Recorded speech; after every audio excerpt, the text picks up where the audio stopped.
We have a lot of technology that we've developed for different aeronautics applications that it allows us to take technology and really make sure that we're helping firefighters do their job, giving them better support, better tools to use, and really also help, hopefully, start to affect the outcomes of some of these really large destructive fires that destroy people's homes and really impact the communities that we live in.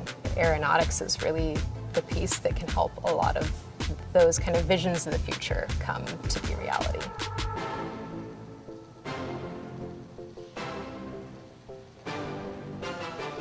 My name is Kathryn Chapman, and I'm an aeronautics researcher at NASA Ames. Right now, I work on the project, it's called ACERO, the Advanced Capabilities for Emergency Response Operations. What we're doing is looking at the current state of wildland firefighting, looking at the tools and technologies that firefighters use to do their jobs. This is really important because wildfires are just getting, larger, more destructive, and more frequent.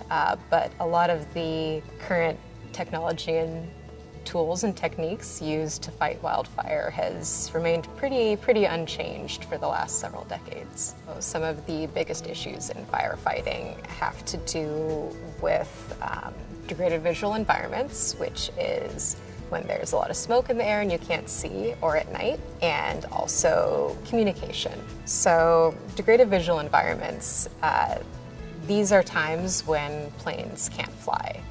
Traditional aircraft with a pilot, it's really unsafe for them to be flying in these conditions because they can't see what's around them that well.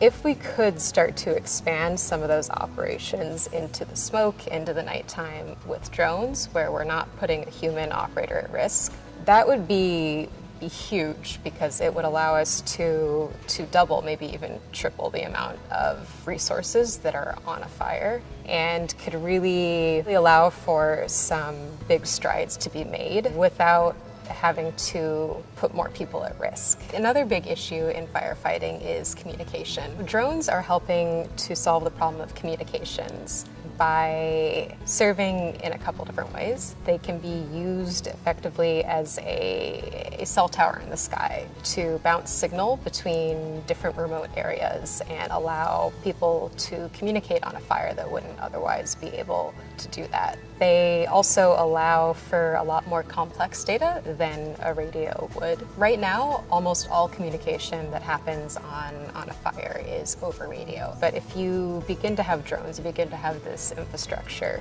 you're really able to share much more information with intent and location and fire behavior, which then allows you to plan a lot better and have a good common operating picture between everyone on the fire.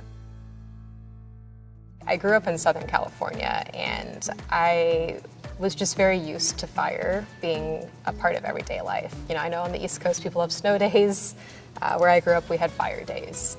And I think it's really important to me working on this project because it feels like I can see such a clear, tangible application of what I'm doing and how it's going to affect my life and affect the lives of people around me. And that means a lot to me. That's something that's really important to me, is having this kind of community benefit element to the work that I do. I obviously didn't go to school expecting to be researching fire. I don't think a lot of people do. But it's something that when I started to learn more about it, really seemed important to me. I think kind of in the back of my mind, I always had the idea of NASA being a cool place to work, but it never really seemed like a place that was going to make sense for me. And, eventually, between my experience in kind of aerospace-related research, I ended up getting a job here.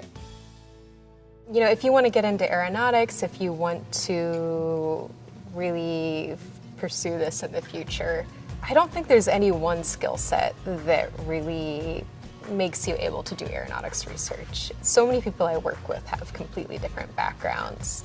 And I think the just really important thing is being able to communicate what you think is important, being able to maybe work with other people who have a different background than you and make sure that you can take your specialized knowledge and make it useful to someone who doesn't have the same specialized background as you. Really the thing that has helped me the most in working at NASA and working in aeronautics is just being able to communicate with people well. And I think that's oftentimes a really undervalued and underrated aspect of STEM as a whole. STEM isn't one thing. There are so many people who have non-STEM backgrounds and non-STEM roles who still work at NASA and support the NASA mission. Focus on what you think is interesting and keep kind of following where your curiosity is leading you. And I think that's really a good way to find some really interesting niches that maybe you wouldn't think about working in, but end up being a great fit.